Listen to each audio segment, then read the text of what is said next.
All right, guys, so you have an active motion bar. It's about a 3-foot bar with ball bearings that run in the bar. You can probably hear it.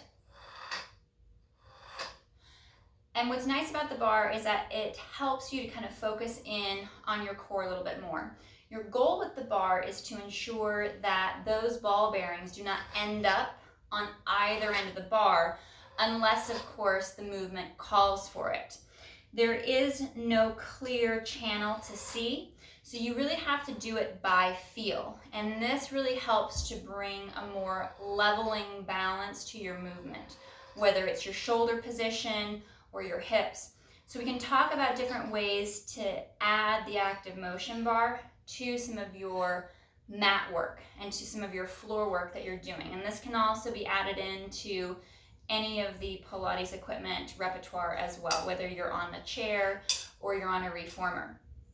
So talking about the active motion bar, you have some notches here, these little white marks, which kind of help line yourself up for your hand position. You can work as wide as the end caps for a more open position to really engage the shoulders. Your main goal is just to make sure that whatever hand position you pick, that it's even on both sides. So it gives you the best chance at balancing out those ball bearings that are actively moving along the bar. So if we were to add it to, say, our roll up, I'm going to find my even hand position. I typically like to work more towards the end caps. And I'm going to try to find that middle section there where I can feel a good balance. And I want the ball bearings to move as little as possible. So I'm going to exhale to tuck and curl and start to roll back towards the mat. I'm really trying to focus in on that bar to ensure that my arms, my shoulders are staying balanced. I roll back. Now you may lose the position of the bearings in the bar as the bar goes overhead. It's a 3-pound bar, so it will add some extra stretch to the shoulder. And then I start to tuck and curl on my next inhale to come up, and I start to really feel where those bearings have shifted to in the bar, which help me to connect my shoulders down and back, bring better balance and a more level position through my movement.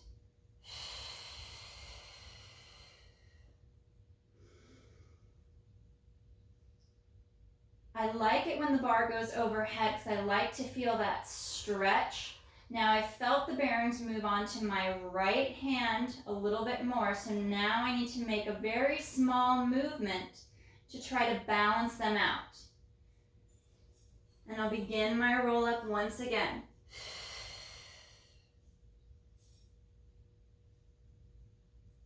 And curling and rolling up. And there's plenty of ways to add this into your movement by adding more resistance, taking that bar overhead.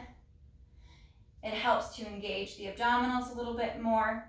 Being mindful that as you bring your arms overhead, it will add more tension into the low back. So you need to ensure that you're in the best position possible, that your abdominals are actively engaged, so you don't hyperextend the low back and transition out of your abdominals.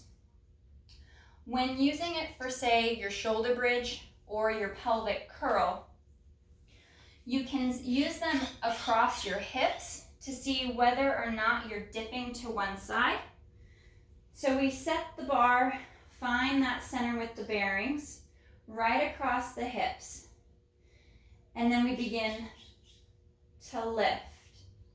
And then seeing if the bearings have shifted out of position. And that can help you determine if you've got a little bit of a rotation in your pelvis or a rotation in your low back, where you end up favoring one side or the other.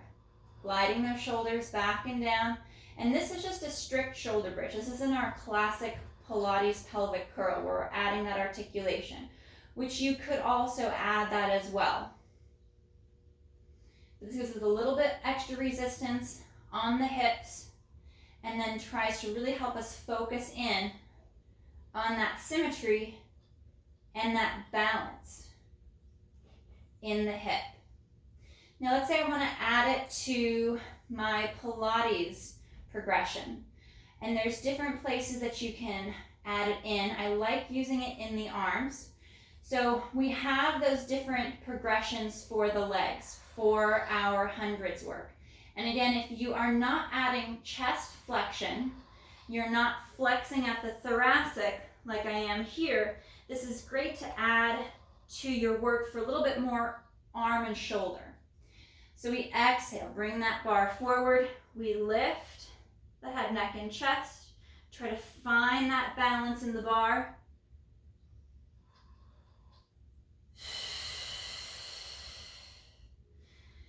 And then, of course, adding harder positions in the legs. Locking those ribs down.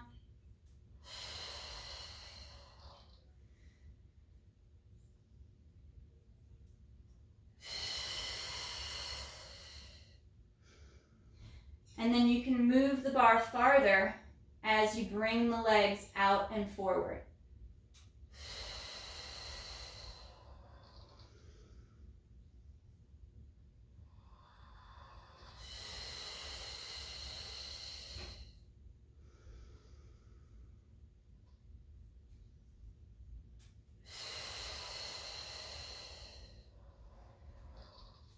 Another way that you can use it is for adding a bit more work for your obliques. So coming to a seated position, rolling those shoulders back and down, you're going to bring the bar out in front. And I like this feeling when I'm trying to crack the bar in half. So I externally rotate my shoulders and I hinge back a little bit. Now here I want the bearings to move because I'm going to dip the bar to the left, bringing the bar across the center line, coming over to the center and rotating to the right. And I'm trying to control my body as those bearings start to fall to the other end of the bar. That the connection the ball bearings make at the bottom don't cause me to jerk or shift out of position. And you can add this for a stretch as well, bringing that bar up overhead and then sending the bar over to one side to stretch and allowing the weight of the bar to assist with that extra stretch.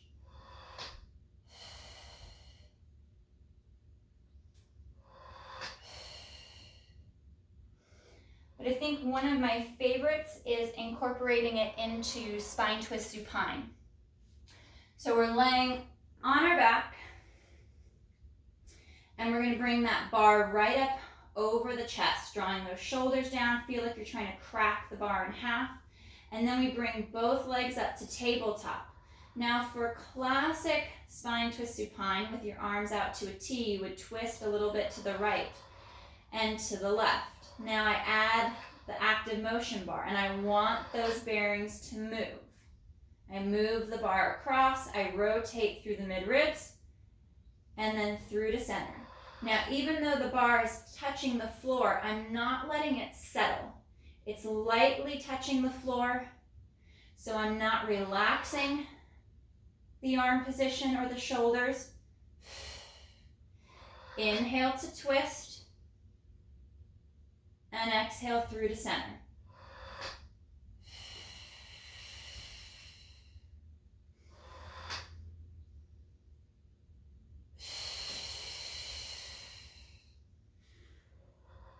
So those are some ways that you can incorporate the active motion bar into some of our mat work. Anytime your hands are free, you can always use the bar. Or if you're in tabletop, lacing it down the shin to add a little bit more weight. And I'll show you that one real fast before we close. So coming to tabletop and then holding that position, making sure that you've got somewhat of a centered position for those ball bearings and holding that tabletop position and holding that extra resistance, that extra weight of the active motion bar. All right, guys, thanks so much. I'll see you in class.